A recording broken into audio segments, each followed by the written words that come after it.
جی मेरा शौहर खुद खुसरा था और मुझसे भी ये धंधा करवाना चाहता था। जी। मेरे शौहर ने मुझे कहा है कि मैं आपकी ज़रूरत नहीं पूरी कर सकता, आप किसी और मर्द के पास चली जाओ। अब आप मुझे बताएं उस औरत की कैसी ज़िंदगी होगी जिसका शौहर नामर्द हो। अस्सलाम वालेकुम। वालेकुम सलाम सर। अच्छा, मुझे बताइएगा कि कहाँ से कहानी स्टार्ट होती है और किस तरह ये सारा मामला होता है? सर स्टार्टिंग में तो मुझे बताया गया था जब इनके साथ शादी हुई थी मेरी कि ये कोई जॉब करते हैं, जॉब वर्कर है।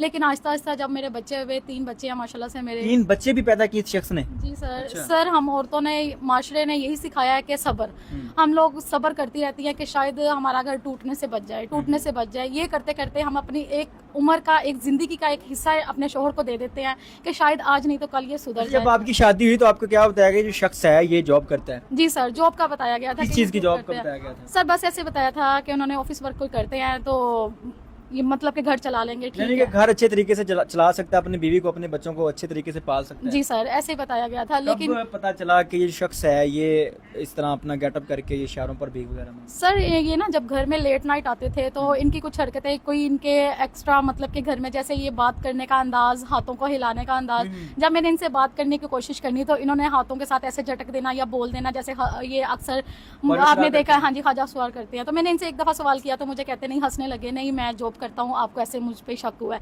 जब मेरा सेकंड बेबी हुआ तो मुझे कंफर्म हो गया कि ये वाकई मतलब कि इस फील्ड में आ चुके हैं। अच्छा, दूसरा बेबी पैदा हुआ?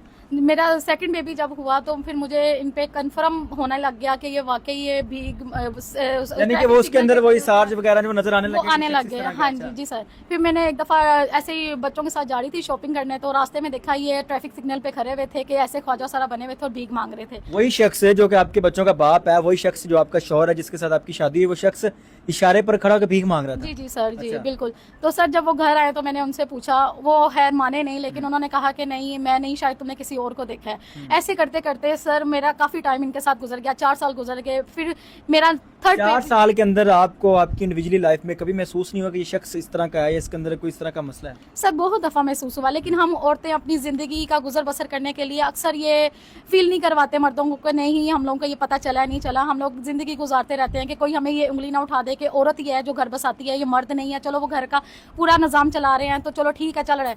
इसीलिए मैं करती करती ये मेरा जब 3rd बेबी हुआ तो मैंने स्टेप उठाया कि नहीं ये वाकई ये इस तीसरा बच्चा भी हो गया? जी सर। यहाँ पर ये चीज बड़ी सोचने वाले कि शख्स जो कि ख्वाजा सरा है उसके अंदर हरकतें हैं, उसके अंदर ये सारी फीलिंग्स हैं, इसके बावजूद वो बच्चे कैसे पैदा कर रहा था, ये सारा मामला कैसे? लेकिन सर जब मैंने 3rd बेबी पैदा किया उसके बाद मुझे ज़्यादा फील होने लग गया। तो फिर इन्होंने मुझे बताया कि मैं अब बिल्कुल ख्वाजा सरा बन चुका हूँ, मैं नेक्स्ट 3rd या 4th बेबी नहीं अफोर्ड कर सकता। मैंने इनसे पूछा तो उन्होंने मुझे बताया कि नहीं मैं उस फील्ड में जा चुका हूँ।